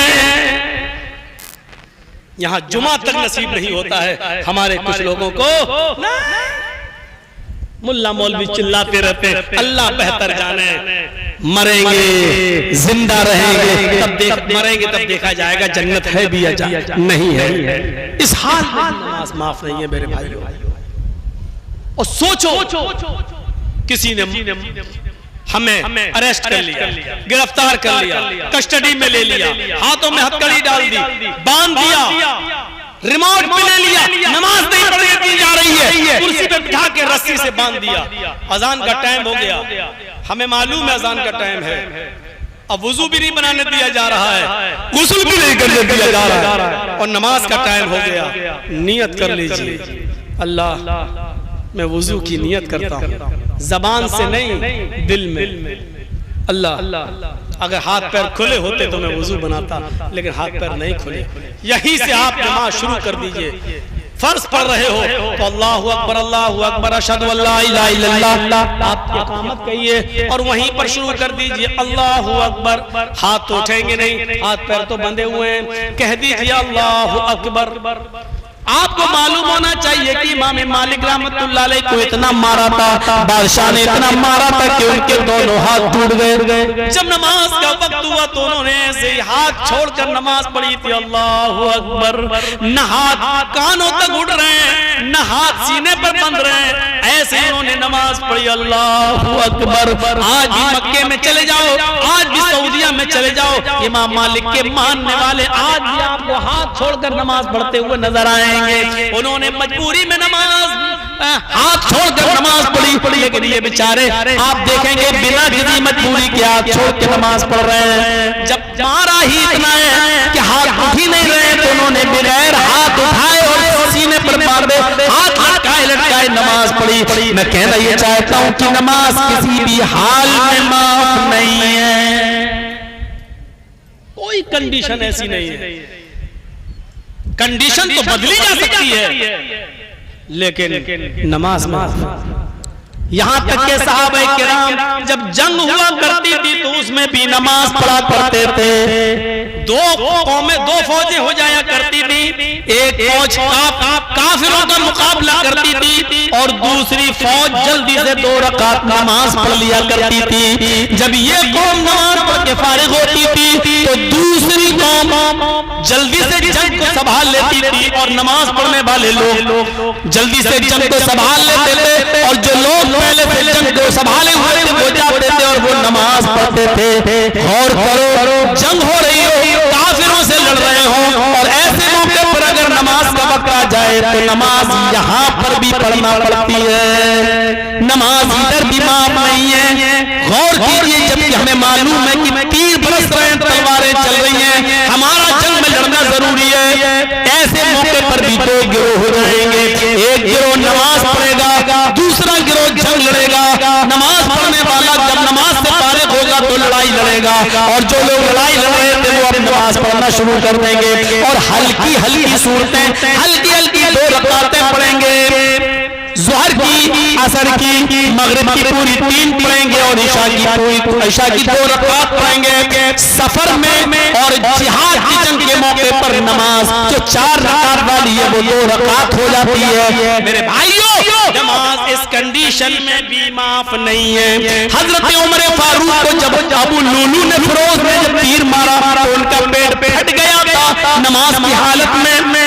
जब उनको बेहोश हो गए, जब उनको होश आया तो सबसे पहले उन्होंने नमाज पढ़ी, लेकिन खून पेट से इतना निकल गया कि खाना खिलाया जा रहा था तो उनके पेट से बाहर आ जाता था, दूध पिलाया जाता था मुंह से तो पेट से बाहर निकल जाता था। किसी ने कहा अमीरुल मोमिनीन, इस हाल में भी आपने नमाज अदा की है? फरमाया नमाज किसी भी हाल में माफ नहीं है। मेरा पेट फट गया, पानी भी मुंह से पीता हूँ तो पेट से बाहर निकल जाता है, लेकिन नमाज इस हाल में भी मुझे पढ़ना थी इसलिए पढ़ ली।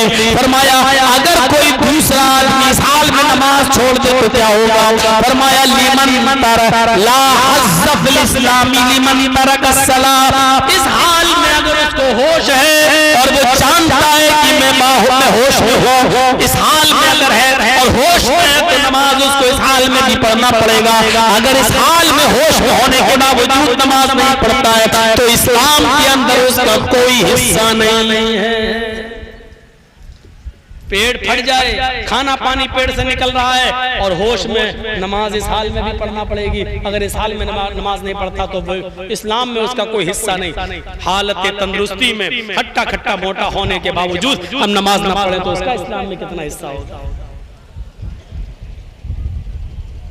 रहमत लिल आलमीन की रहमत देखो 50 से 40 करवाई, 40 से 30, 30 से 20, 20 से 10, 10 से 5। कहा अब मुझे शर्म आती है बार बार जाने में।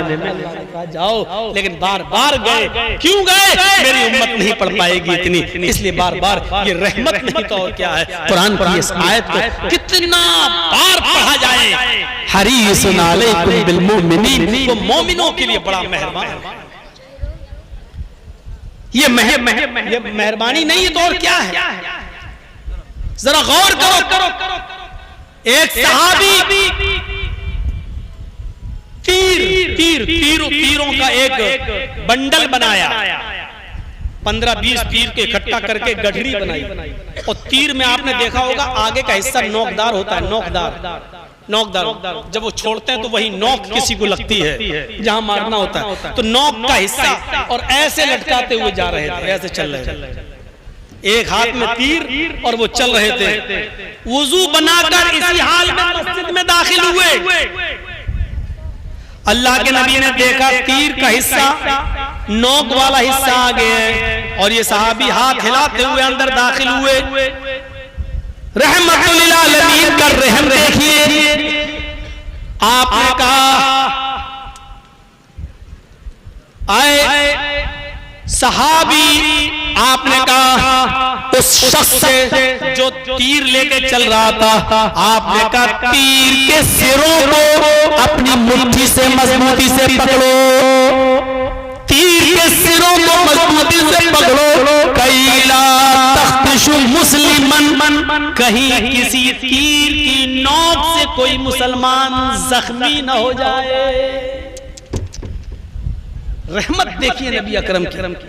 आपने देखा साहबी तीर लेके जा रहे हैं, उधर मस्जिद में और भी सहाबा जा रहे हैं। ऐसा न हो कि आगे वाला तीर की नोक किसी दूसरे सहाबी की चुप जाए। क्या कहते हैं कि तीर के आगे वाले हिस्से को पकड़ लो मजबूती से और हाथ मत हिलाओ।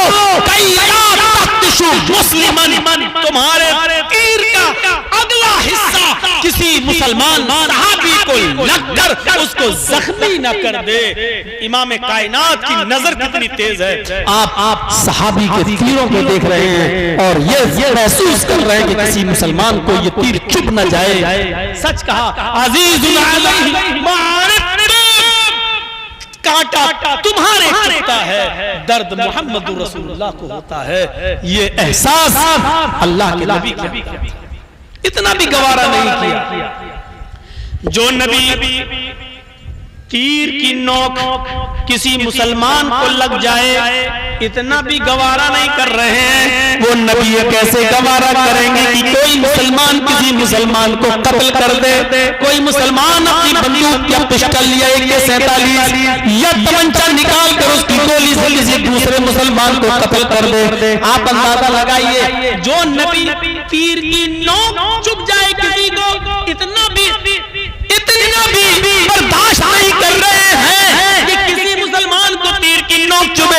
वो नबी कैसे बर्दाश्त करेंगे कि कोई मुसलमान किसी मुसलमान की गर्दन उड़ा दे। इसीलिए फरमाया नहीं, क़यामत के दिन यजीउल कातिलु यजीउल मक़तूल इस हाल में लाया जाएगा जिसको कत्ल किया गया होगा। एक कातिल ने किसी आदमी को मारा, मकतूल को मारा, उस मकतूल को कयामत के दिन वो मकतूल कातिल का सर पकड़ कर लाएगा, उसको खींचता हुआ लाएगा।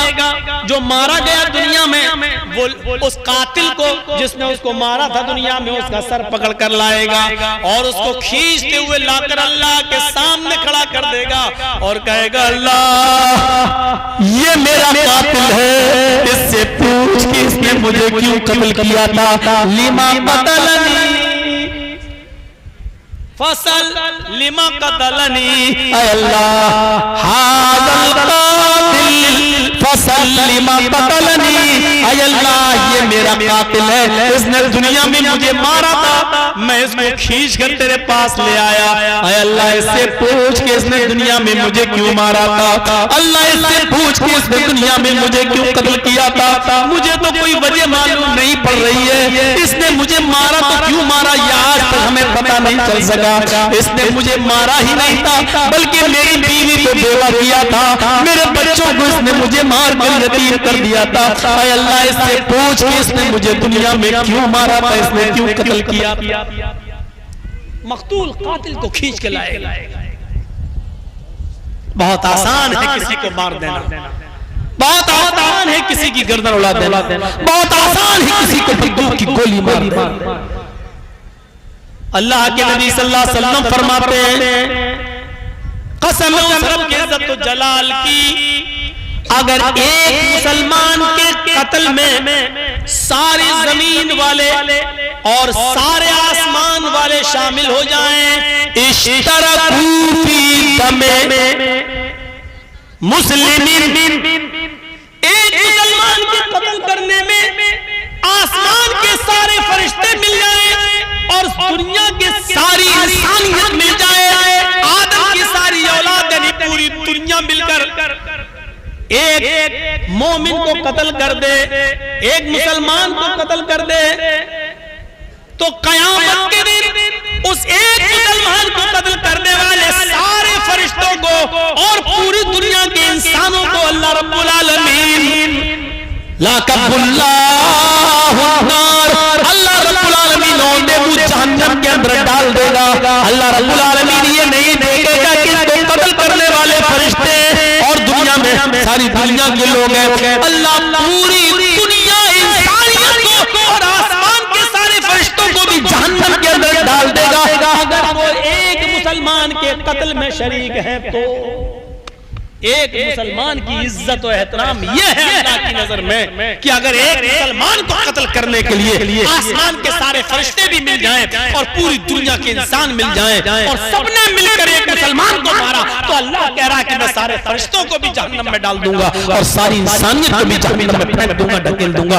ये नहीं देखूंगा एक मुसलमान ही तो मरा है। एक मुसलमान का एहतराम अल्लाह की नजर में ये है, एक मुसलमान की कद्र और उसकी मंजिल अल्लाह की नजर में ये है। हम अभी है कहां? कितना आसान है माँ की गाली दे देना, कितना आसान है किसी मुसलमान को बहन की गाली दे देना, कितना आसान है किसी मुसलमान को उसकी बेटी की गाली दे देना, कितना आसान है उसके ऊपर झूठ और तहमत लगाना और इल्जामात के अंबार लगा देना, बहुत आसान है। लेकिन मुसलमान की इज्जत कितनी है इसका एहसास हमें नहीं होता। अल्लाह के रसूल ने रहमत सिखाई, रहमत फरमाया जब तुम बिस्तर पर सोने के लिए जाओ, जब तुम बिस्तर पर सोने के लिए जाओ, जब तुम अपने बिस्तर पर सोने के लिए जाओ, वत्फी मिस्बाह, अबू दाऊद और सुनन नसई के अल्फाज है, तो अपने घर की बत्ती चिराग को बुझा दिया करो। जो लोग लाइट जला के सोते हैं सुन लो, अल्लाह के रसूल ने इधर भी हदीस रहनुमाई फरमा दी है, वत्फी मिस्बाहक, जब तुम बिस्तर पे सोने जाओ तो तुम चिराग बुझा दिया करो। अल्लाह के रसूल के जमाने में एक ऐसा हुआ कि पहले कच्चे मकान हुआ करते थे, झाड़ फूस के भी मकान हुआ करते थे, तो एक सहाबी के घर में चिराग जल रहा था, एक चूहिया आई, चूहिया, और उसने चिराग की बत्ती को खींच लिया अपने दांतों से और खींचती हुई ले गई और घर के कोने में उसने डाल दिया। उसने आग पकड़ ली और पूरा घर जल गया और उस सहाबी के बीवी और बच्चे भी उस आग में जल गए। अल्लाह के नबी को जब इसकी इत्तला मिली तो आपने हुक्म नाफिज फरमाया कि जब तुम बिस्तर पे सोने जाया करो वत्फी मिसबाह, तो अपना मिसबाह को अपने चिराग को बुझा दिया करो। उस जमाने में चिराग थे, इसलिए चिराग। आज के जमाने में तरक्की करके लाइट आ गई, बल्ब, तो बल्ब को भी वही हुक्म नाफिज होगा। यानी लाइट बुझाकर सोना चाहिए। हमारे नबी इतने मेहरबान हैं, इतने रऊफुर रहीम हैं कि हमारे नबी की रहमत ये भी गवारा नहीं करती कि कोई मुसलमान जब अपने घर में लाइट जला के सोए और रात में वोल्टेज हाई हो जाए और शॉर्ट हो जाए बल्ब, बत्ती, कुमकुमा लाइट शॉर्ट हो जाए और उससे कोई चिंगारी निकले और घर में किसी कपड़े पर गिरे और कपड़े से पूरे घर में आग लग जाए, इसलिए हुक्म दे रहे हैं कि जब भी तुम बिस्तर पे सोने जाओ तो चिराग बुझा दिया करो, लाइट बुझा दिया करो। ये है जनाब मोहम्मद रसूलुल्लाह सल्लल्लाहु अलैहि वसल्लम की रहमत। आपकी रहमत को ये भी गवारा नहीं कि कोई मुसलमान लाइट जलाए और धोखे से वो शॉर्ट हो जाए, शॉर्ट हो जाए और वो से आग लग जाए और कोई मुसलमान जलकर मर जाए। ये मेरे नबी की रहमत है जो आप लाइट बुझाकर सोने का हुक्म दे रहे हैं। फिर फरमाया कि जब तुम ईशा की नमाज पढ़कर बिस्तर पे आओ और सोने के लिए जाओ तो तुम अपने घर के किसी कपड़े से अपने बिस्तर को 3 बार झाड़ लिया करो। और अगर घर में तुम्हें कोई कपड़ा न मिले, बिस्तर को झाड़ने के लिए कोई कपड़ा न मिले, तो अपने तहबंद का, अपनी लुंगी का एक कोना लेकर जिस बिस्तर पे तुम सोते हो उसको 3 बार झाड़ लिया करो। दीवारों पे अक्सर छिपकलियां चढ़ती हैं, खतरनाक जानवर भी कभी कभी घर में आ जाते हैं। ईशा की नमाज का वक्त बड़ा अजीब होता है। आदमी नमाज पढ़ के आया, लाइट बुझाया, सो गया, बिस्तर पे पड़ गया, चला गया, उसने अंधेरे में देखा नहीं किस पे छिपकली पड़ी है या कोई बिच्छू पड़ा है या कोई खतरनाक जानवर है, और वो अंधेरा करके बिस्तर पर लेट गया और उस जहरीले जानवर ने उसको डग मार दिया और उसके जहर से वो मर गया। इसलिए फरमाया कि जब बिस्तर पे सोने जाओ तो लाइट बुझाने से पहले बिस्तर को 3 बार झाड़ लिया करो, 3 बार झाड़ लो, उसके बाद लाइट बुझाओ और उसके बाद सोया करो। इसलिए हमारे नबी की रहमत ये भी गवारा नहीं कर रही कि कोई मुसलमान बिस्तर पे सोने जाए और बगैर झाड़े हुए बिस्तर पर लेट जाए और कोई खतरनाक जानवर उसको डस ले, डंक मार दे और उसको काट ले, वो मर जाए। मेरे नबी की रहमत इस बात को गवारा नहीं कर रही है, इसलिए हुक्म दिया कि बिस्तर को झाड़ लिया करो। फिर फरमाया खुली हुई छत के ऊपर मत सोया करो। इब्ने माजा के सकात बड़ी हदीस दे दो, घर में खुली हुई छत के ऊपर आप चले गए, खुली हुई छत पर जब तक उसकी मुंडेर न बांध दी जाए, मुंडेर का मतलब कोई दीवार खड़ी कर दो, क्योंकि बहुत से लोगों को नींद में चलने की आदत होती है। रात में आप सो रहे हैं, खुली छत में कोई ख्वाब देख लिया अंधेरे में, रात में उठ के भागे और वहां मुंडेरी नहीं है, छत से गिरे नीचे, तीसरी मंजिल के नीचे आए और सर फट गया और मर गए। इसलिए फरमाया कि सुनो, जो आदमी खुली हुई छत पे सोता है, अल्लाह की जिम्मेदारी और मोहम्मद रसूलुल्लाह की जिम्मेदारी उसके ऊपर से बरी है। मैं बरी हूँ, मैं उसका कोई जिम्मेदार नहीं हूँ। यानी वो अपनी मौत का खुद जिम्मेदार है। यानी साफ तौर पर मना कर रहे हैं कि खुली हुई छत पर मत सोइए, और सोना ही है तो छत की मुंडेर बांध दो, इतनी ऊंची ऊंची दीवारें कर दो कि अगर तुम रात में उड़कर चलो भी तो कम से कम नीचे न गिरने पाओ और दीवार से तुम रुक जाओ, मुंडेर से तुम रुक जाओ। खुली हुई छत पर सोने से मना कर दिया। अल्लाह के नबी सल्लल्लाहु अलैहि वसल्लम ने, मेरे नबी की रहमत को यह भी गवारा नहीं है कि कोई मुसलमान खुली हुई छत पे सो रहा हो और रात में उठे और नींद में चल दे या डरावना ख्वाब देख ले और भागे और नीचे गिर के मर जाए। मेरे नबी की रहमत इस बात को गवारा नहीं कर रही है। लक़द जाअकुम रसूलुम मिन अनफुसिकुम अज़ीज़ुन अलैहि मा अनित्तुम हरीसुन अलैकुम बिल मुमिनीन रऊफुर रहीम। मोमिनों के लिए वो खास मेहरबान है। मेरे भाइयों, ये 2.25 घंटे की तकरीर थी मेरी, जो मैंने आपके सामने रखा। मेरे भाइयों, ये हमारा एक साथी है, राजधानी चैनल चलाता है, आप YouTube पर राजधानी चैनल के नाम पर जब सर्च करेंगे तो आपको वो मिल जाएगा। आप उसको सब्सक्राइब कर दीजिएगा, बेल आइकन दबा दीजिए, तो आपको हमारी और हमारे अलावा और उलमा की तकरीरें आपको नोटिफिकेशन में मिलती रहेंगी, आप उनको सुन सकते हो। राजधानी चैनल है, उसको सब्सक्राइब करिए और बेल आइकन दबा दीजिए।